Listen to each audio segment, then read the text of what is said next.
제가 얼굴이 알려졌다는 이유만으로 상대방이 무고하는 것에 대해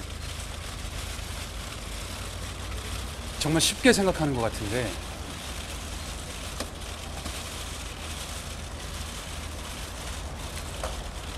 무고는 정말 큰 죄입니다. 조사 열심히 받고 나오겠습니다. 상관없. 네, 여기까지. 예. 와, 여러분, 이 죄 지은 사람의 얼굴 표정 같아요? 아니면은 막 분노에 약간 휩싸이고 막 당당한 사람의 모습 같아요? 당당해져. 실제로 이 배우가 무죄가 나왔습니다. 무죄가 나오고 이 사람을 고소했던 그 분은 무고죄로 이렇게 재판까지 넘어가게 되었죠.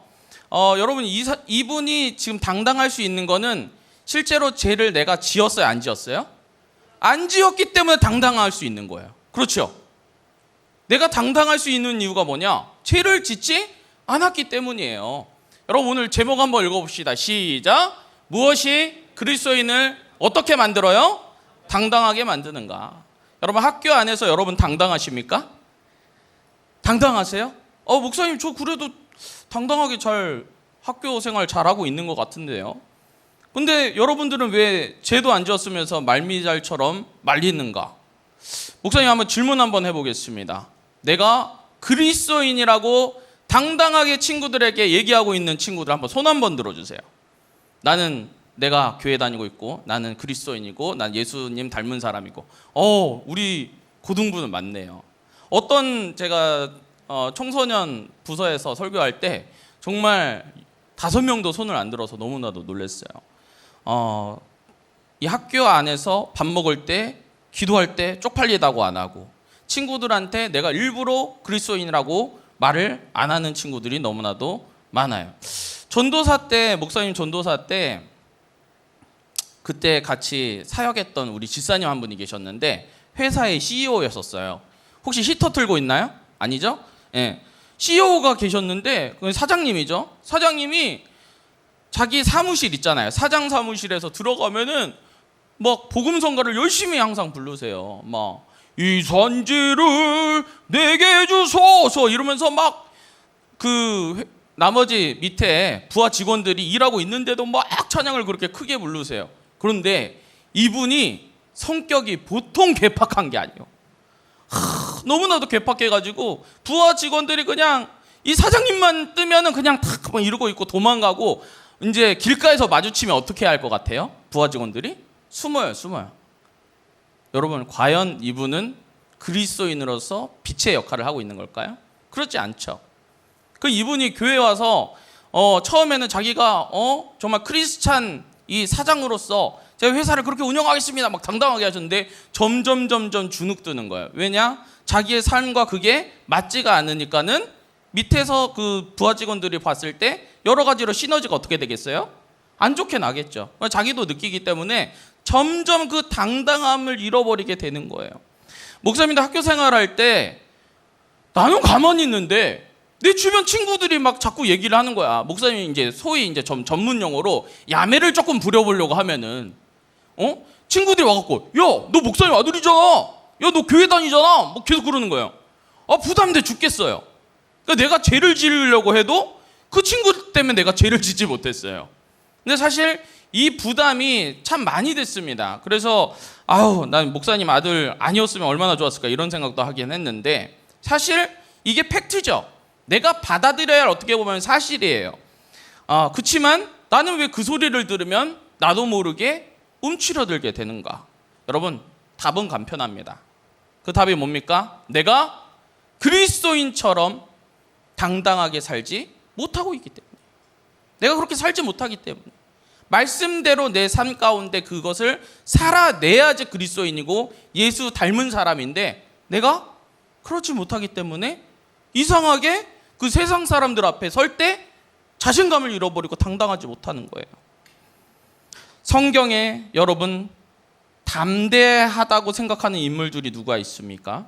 여리고성 앞에 있는 여호수아, 홍해 앞에 있는 모세, 골리앗 앞에 있는 다윗. 이들을 누가 이렇게 당당하게 만들었을까요? 오늘 말씀을 통해서 한번 살펴보려고 합니다. 자, 이제 죽음 앞에서, 환난 앞에서, 결박 앞에서 당당한 한 인물이 있습니다. 그 인물 한번 같이 나눠보도록 하겠습니다. 네, 한번 넘겨주시죠. 사도행전 20장 16절에서 17절 말씀. 이 말씀에 보니까 바울은 지금 아시아에서 지체하지 않고 예배소를 거기를 먼저 들렸다가 가는 게 아니고 예배소를 어떻게 해요? 지나갔다는 거예요. 패싱하고, 그러니까 쉽게 말해서 그냥 넘어가는 거예요. 배 타고 가기로 작정했다. 왜? 그의 목적은 간편합니다. 오순절 안에 어디에 이르러야 돼요? 예루살렘에. 그러니까는 내가 쉽게 말해서 목사님 예를 들을게요. 제주도를 이제 내일 우리 고3들 제주도 가죠. 그렇죠? 제주도를 가려고 이제 목사님이 목적지로 가고 있는데 목포를 충분히 들를 수 있음에도 불구하고 목사님이 바로 제주도로 가는 거예요. 왜냐? 제주도에 급한 일이 있는 거야. 빨리 가야 돼. 그래서 어쩔 수 없이 가야 돼요. 그런데 우리 사랑하는 우리 선생님들, 사랑하는 우리 친구들 얼굴을 한번 보고 갈 수 있는데도 불구하고 그냥 지나가는 겁니다. 목사님 입장에서는 아쉬울까요? 안 아쉬울까요? 아쉽죠. 우리 친구들 얼굴 한번 보고 가고 싶은데. 왜냐? 지금 사도 바울이 가야 되는 길이요, 마지막 길이에요. 인생에 있어서 이제 죽음을 앞두고 있는 길이기 때문에 어찌 보면 마지막으로 얼굴을 볼 수 있는 찬스였습니다. 그런데 내가 어떻게 해요? 지나가겠다는 거예요. 왜 지나가느냐? 예루살렘을 급히 가야 돼요. 왜냐? 그의 사명이 예루살렘 가운데 있기 때문입니다. 우리 25절 한번 보시죠. 25절에 보니까 사도 바울이 지금 장로님들을 모셨어요. 예배소 장로. 그 예배소 교회 같은 경우는 사도 바울이랑 너무나도 친밀했고 사도 바울을 너무나도 지지했던 교회고 사도 바울도 이 교회를 너무나도 사랑했던 교회입니다. 그러니까 거기 장로님들이랑 같이 만나서 마지막 어떻게 보면은 모임을 갖는 것이죠. 그런데 그 장로님들에게 사도 바울이 지금 하는 말이 뭡니까? 빨간 글씨 한번 읽어봅시다. 시작. 내 얼굴을 다시 보지 못할 줄 아노라. 이제 우리 얼굴 다시는 보지 못합니다. 왜 그럴까요? 다음 넘겨주세요. 우리 이 말씀 한번 읽어볼까요? 시작. 보라, 이제 나는 어디에 매여요? 성령에 매여 예루살렘으로 갔는데 거기서 무슨 일을 당할지는 알지 못하노라. 오직 성령이 각성해서 내게 증언하여 뭐가 기다려요? 결박과 환난이 나를 기다린다 하시나. 여러분, 사도 바울이 지금 뭐라 말하고 있습니까? 내가 그냥 내 뜻대로 가는 거예요? 아니면 어떤 것에 매여요? 성령에 매여서 내가 그 환난과 결박이 기다리고 있는 예루살렘으로 간다. 쉽게 말해서 실제로 어떻게 되냐면 사도 바울이 왕들 앞에서 그리고 종교 지도자들 앞에서 하나님의 복음을 담대하게 전하고 그리고 로마로 압송된 다음에 그 이후로 순교했습니다. 그러니까는 사도 바울이 자기가 죽으러 가는 건지 너무나도 잘 알고 있어요. 내가 도살장으로 끌려가고 있는 거 너무나도 잘 알고 있어요. 그럼에도 불구하고 지금 그 길을 어떻게 해요? 내가 가겠다고 말하고 있는 것입니다. 왜 그래요? 내가 성령에 매였기 때문에. 내가 성령에 매였기 때문에. 사랑하는 우리 귀한 친구들, 여러분들은 무엇에 매여 있습니까? 내 자신의 소견에 매여 있습니까? 아니면 뭐 마귀의 뜻에 매여 있습니까? 아니면 세상의 뜻에 매여 있습니까? 사랑하는 우리 고등부는 모두 성령에 매여서 인생 가운데 늘 승리만 남기를 주님의 이름으로 소망하겠습니다. 아멘. 여러분, 이 성령에 매인 사람들은 어떤 사람들입니까? 바로 사명에 휩싸인 자들이에요. 뻔히 죽을 걸 알면서도 가는 거예요. 여러분, 아브라함이 내가 갈 바를 알지 못한데도 불구하고 아브라함은 그 길을 갔습니다. 갈 바를 알지 못한다는 거는 오해하지 마세요. 목적지를 모른다는 게 아니에요. 목적지는 어디예요? 가나안이라는 거 알고 있었어요. 그런데 갈 바를 알지 못한다는 건 그 가나안에 내가 갔을 때 무슨 일이 도대체 벌어진지는 알아요, 몰라요? 알지 못한다는 거예요. 실제로 많은 환난이 아브라함을 기다리고 있었습니다. 그럼에도 불구하고 하나님께서 나에게 가라고 했으니 그 갈 바를 알지 못하지만 내가 그 길을 걸어가겠습니다. 우리 사랑하는 우리 민선이랑 예서랑 그 신방 오랜만에 했어요. 졸업여행 그 계획을 짜면서 우리 민선이는 이제 소방공무원도 생각하고 있고 우리 예서는 간호사를 또 준비하고 있어요. 근데 목사님 딱 그 얘기 듣고 어떤 생각이 드느냐? 여러분, 소방 소방대원들, 그리고 뭐 우리 경찰 하시는 분들, 간호사분들 힘들까요? 안 힘들까요? 겁나게 힘들어요. 진짜로 힘들어요. 제가 옆에서 지켜봐도 얘기 들어도 제가 웬만한 걸로는 버틸 수가 없어요. 그분들이 버틸 수 있는 이유가 뭘까요? 두 글자. 사명. 사명감이 있기 때문에 그분들이 하는 거예요. 여러분, 돈 생각하고요, 어떤 여건 생각하면요, 그 직원 가지면 안 돼요. 그렇죠? 불 끄다가 언제 죽을지도 모르고, 그렇죠? 범인 잡다가 언제 칼 찔러서 죽을지도 모르고. 얼마나 참 두려운 직업입니까? 그런데도 불구하고 내가 이 사회에 빛의 역할을 하겠다, 소금의 역할을 감당하겠다 하면서 그 사명감을 가지고 할 수 있는 것이죠. 다른 걸로 할 수 있는 것이 아닙니다. 지금 사도 바울이 그 환난과 결박의 길을 걸을 수 있는 것은 그가 성령에 매여서, 사명에 매여서 그 길을 걸어가는 것입니다. 그의 담대한 고백이 있습니다. 사도행전 20장 24절 말씀. 우리 제자반 오늘 이 말씀 암송하라고 했는데, 암송할 수 있는 사람 손.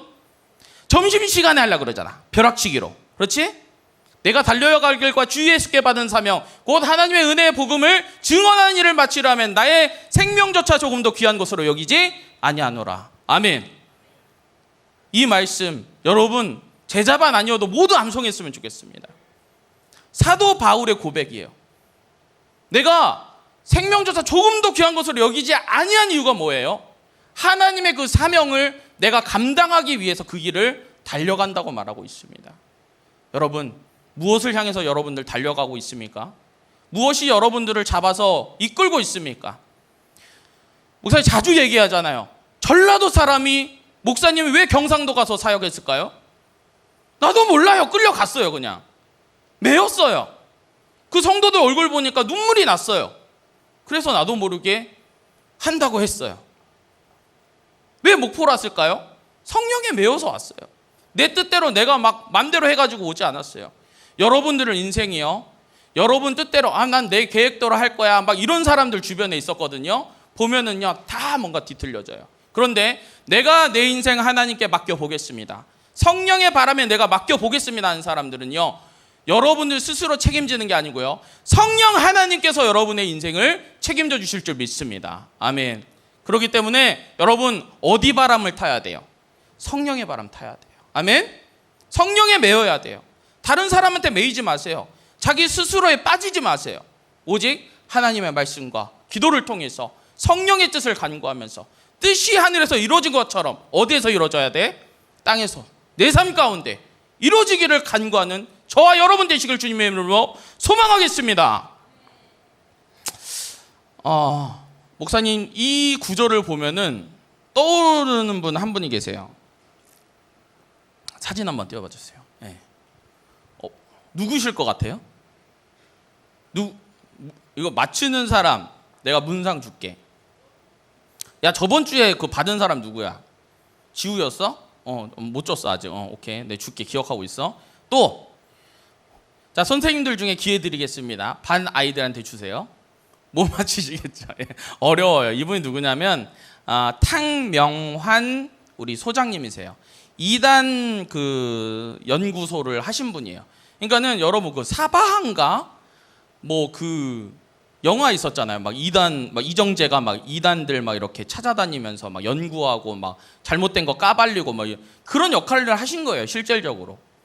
그러니까 이분이 항상 위험에 도사렸어요. 그래서 우리나라에서 차량 폭탄 테러를 경험한 사람이 몇이나 있을까? 이분 경험했을 것 같아요? 안 했을 것 같아요? 했어요. 칼에도요 수십 번 찔리셨어요. 그래서 이 탁지원 소장님이라고 아들 셋이 있는데, 아들 셋 다 어떤 분은 신부님이시기도 하고 성공의 신부님이시기도 하고 어떤 분은 2단 소장님이시기도 하는데, 아들 셋 다 이 2단 관련된 일을 하시는데, 그 둘째인 탁지원 소장님이 오셔갖고 이제 총신대 1학년 때 불을 던지고 가신 거예요. 이 하루는 또 2단들이 기다리고 있다가 이 탁명환 소장님의 뒤를 해갖고 이제 칼로 찌른 거예요. 그래서 이제 응급차를 타고 이렇게 가고 있는데, 나중에 이제 이렇게 의사가 이렇게 보니까 1cm만 칼이 더 들어갔어도 죽었다. 심장으로 들어갔기 때문에 죽었다고. 근데 그런 많은 환난 가운데 이분이 죽질 않았어요.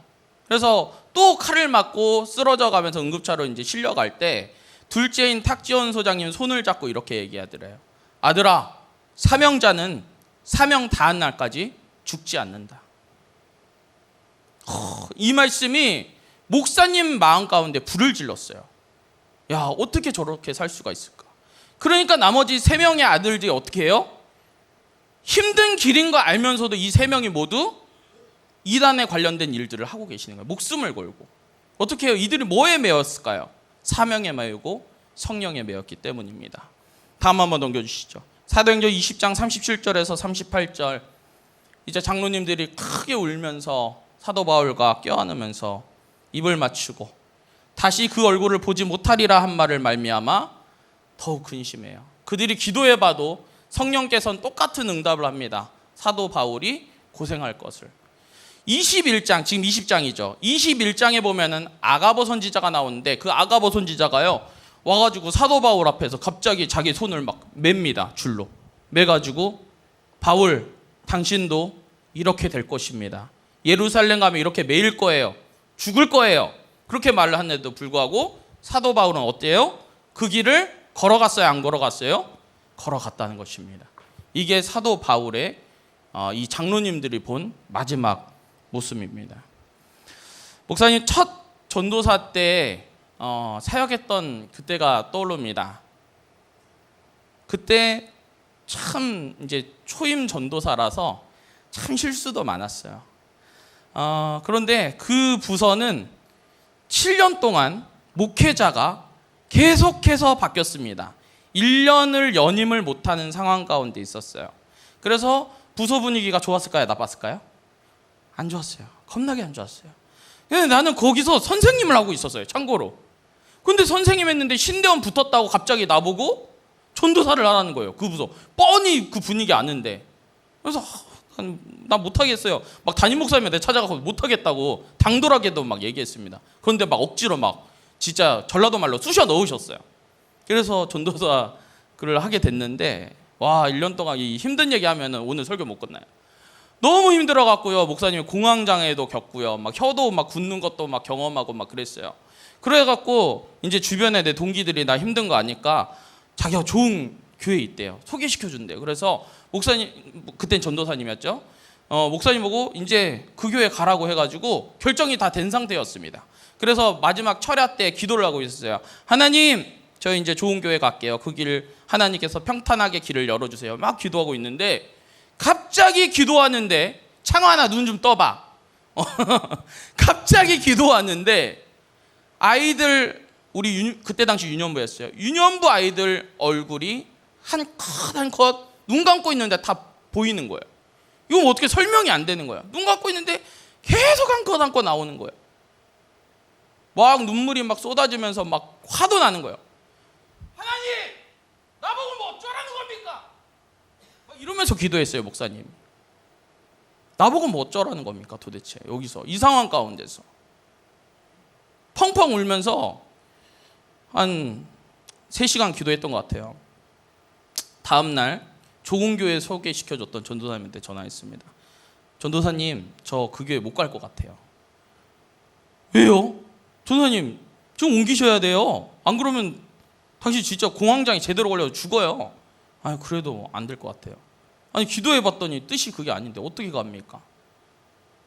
그래서 제가 남았는데 하나님께서 말씀 주신 게 있다가 우리가 찬양할 때 같이 읽을 건데 호세아 10장 12절 말씀을 주시면서 공의를 신고 인애를 거두고 묵은 땅을 기경하라는 말씀을 주시더라고요.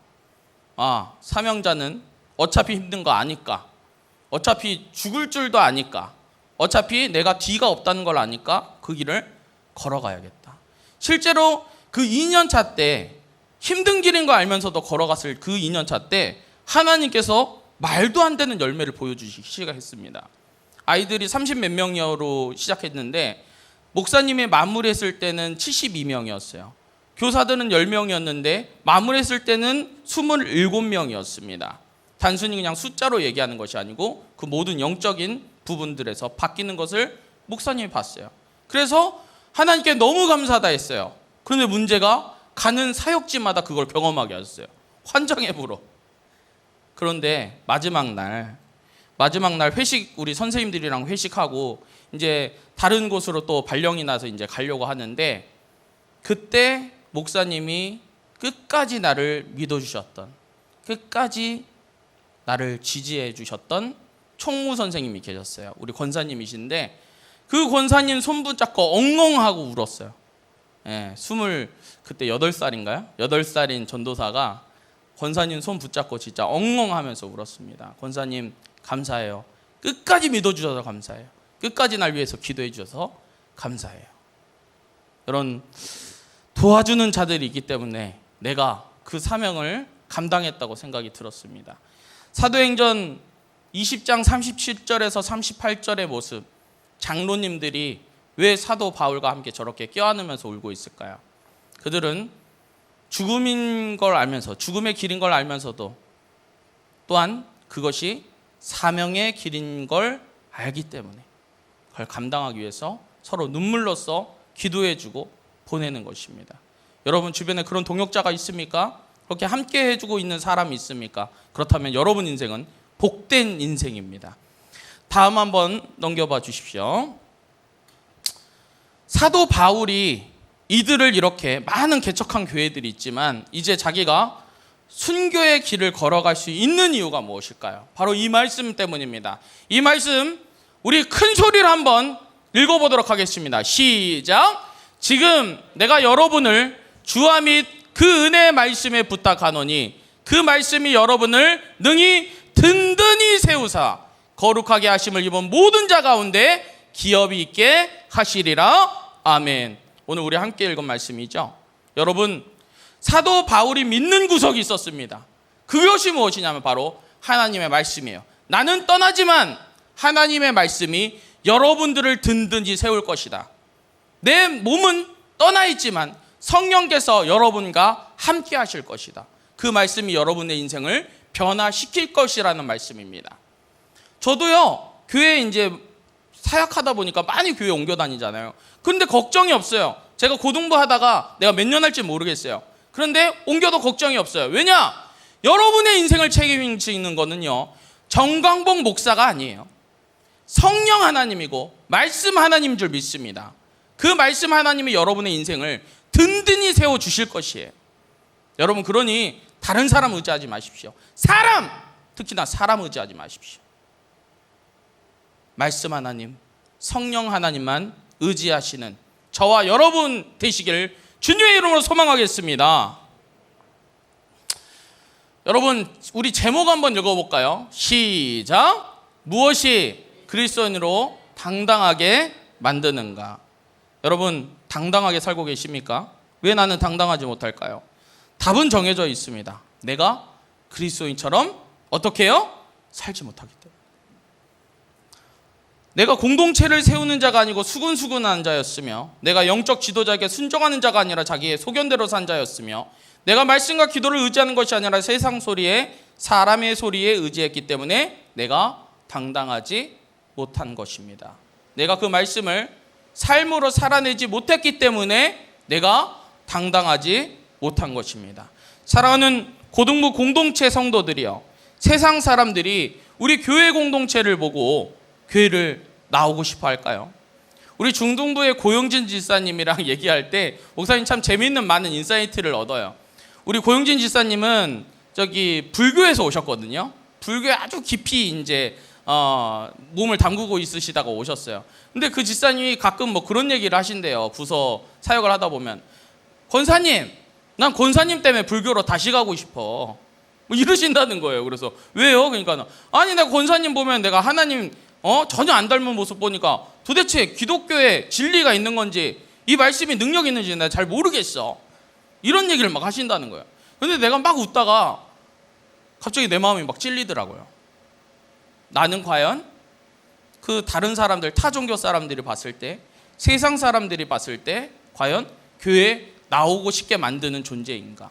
내가 빛과 소금의 역할을 감당하고 있는 사람인가? 많이 찔렸습니다. 기독교의 이미지 지금 어떻습니까?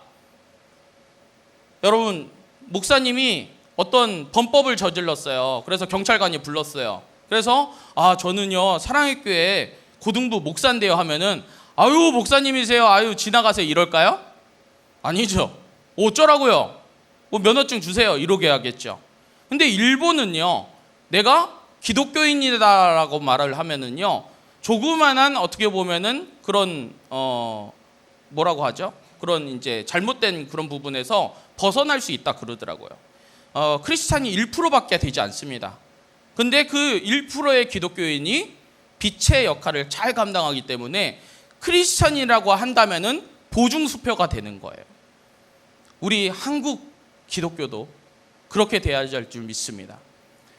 우리 교회만 다닌다고만 해도 우리가 그것이 보증수표가 돼야 되는 거고, 특히 사랑의 교회 다니는 것만으로도 그 교회, 그 성도님들, 그 고등부 영성이 있고 사랑이 넘치는 공동체 아닙니까? 이렇게 이미지가 각인돼야 될 줄 믿습니다. 사랑하는 우리 귀한 고등부 우리 학생 여러분들 성령의 매인자들이 되기를 원합니다. 우리가 당당하게 살기 위해서는 다른 것에 매이는 것이 아니고 성령에 매여야 되는 것이고, 우리가 풀무불 앞에 새 친구처럼, 홍해 앞에 모세처럼, 죽음 앞에 있는 사도 바울처럼 여러분 담대하시기를 주님의 이름으로 소망하겠습니다. 자, 마지막으로 우리 고3들 손 한번 들어줄까요? 네. 자, 우리 고3들 인생 이제 2막의 시작입니다. 그렇죠, 여러분? 여러분 어떻게 살고 싶으세요? 주눅 들어 살고 싶으세요? 말미잘처럼 톡 건들면 말려들고 싶으세요? 아니면 어깨를 펴고 당당하게 살고 싶으십니까? 여러분 오늘 기도의 시간에 하나님, 내 인생 2막 가운데 주님께서 나의 인생을 이끌어 주시옵시고 52일 만에 성벽을 건축했던 느헤미야의 영성을 가지고 세상에 무너진 성터 가운데 내가 그 사명을 감당하는 자 되길 원합니다. 주님, 나에게 사명을 부어 주시옵소서라고 기도하는 저와 여러분 되시길 주님의 이름으로 축복하겠습니다. 아멘.